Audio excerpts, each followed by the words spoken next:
Good morning. To start off your Friday, happy Friday, by the way. We've got some pretty cold weather coming up for today. It's not too bad for January standards. It's just colder than we were yesterday, and the day before that we were really low. So it's just been an up and down forecast, and our conditions are verifying that. We're looking at some clear skies right now off to the east. We'll pan the camera to the west as well throughout the morning. We've got a full moon that's going to be setting as well. Here's a look at our temperatures. It's cold. We're looking at some numbers right around 0. Some of us above, some of us below. It's 3 in Fargo, above 0. It's 3 below 0 in Grand Forks, 8 below in Langdon. And those of us in the south more likely to be holding on to some above 0 temperatures. And up north, there are more places below 0. The wind out of the west or northwest, and it's in the teens. And we're looking at those wind speeds kind of hanging on here this morning. And so that is impacting your wind chills. All of us feel like we're below 0. We've got 14 below in Fargo, 18 below in Grand Forks, some of us in the 20s below, and even Langdon in that dangerous range, 31 below right now for your wind chills. So please bundle up. Please put on those layers. We always tell you that. We definitely want you to do that this morning in those areas where we're struggling a bit. So also looking at our radar, we have some snow showing up in the southern end of the valley. Here's the state line between North and South Dakota.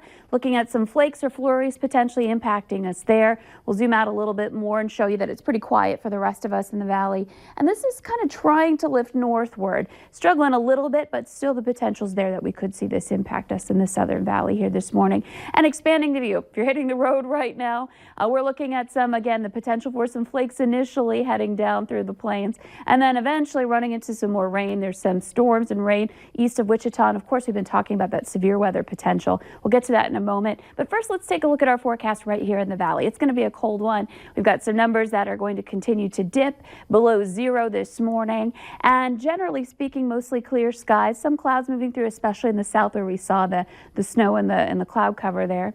And then as we head into the afternoon, more clearing and more sunshine, but cold. We'll see temperatures that are kind of just stuck right around that 0-degree mark through the day today. And then tonight, once we lose the sun, all bets are off. We're going to see those temperatures plummet. We'll end up in the teens below 0 as we head into the late night hours tonight and just continue to drop from there as we work our way into tomorrow and tomorrow morning, checking in with some 20s below to begin your Saturday. So a frigid start here to your day tomorrow with quiet, clear conditions.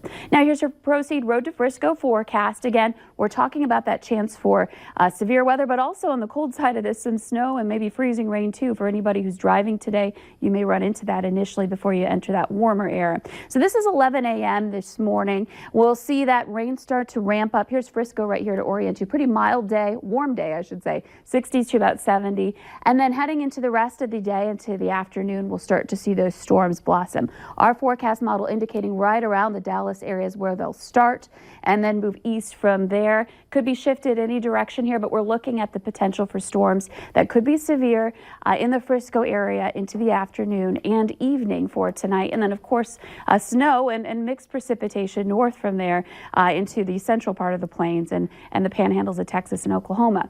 Eventually, this does start to shift eastward, and that severe weather threat starts to wind down heading into tonight. This is 6 a.m. tomorrow. There's a potential that on the tail end of this storm system, that cold air will work in enough to bring us a few flakes down in Frisco initially to start off the day. Then it starts to move on, and around game time we're quieting down, but it's going to be colder. You're going to need those layers tomorrow for the game. So that moves on, and then traveling home will be quieter. But here's a look at our severe weather threat for today in Frisco, right here in the orange, but right on the edge of the red, meaning we're in that enhanced to moderate range for severe weather threat. And what that means is we could see some intense, long-lived storms with that late afternoon development and all modes possible. Tornadoes, we're talking also damaging wind and large hail. And we just want to make sure that you've got that severe that Valley News Live weather app set to be alerted with those. If you're just going to be watching from home, good to have that on hand to alert your friends and family down there. And taking a look at your weekend forecast, it's cold. We've got those up and down temperatures again, and then we just kind of double down on the cold into next week. Doesn't look so bad, though, now that you hear that there could be severe weather down in Texas. Yeah, we definitely don't want that. And, the warmer weather is always great to get a break from the cold. But, yeah, we didn't want to go that far. Well, of course, yes. Thank you, Lisa. Coming up, we have more things Bison is the Valley Today's Abby Furchner joins us live from Texas this morning. Stick around. That's next.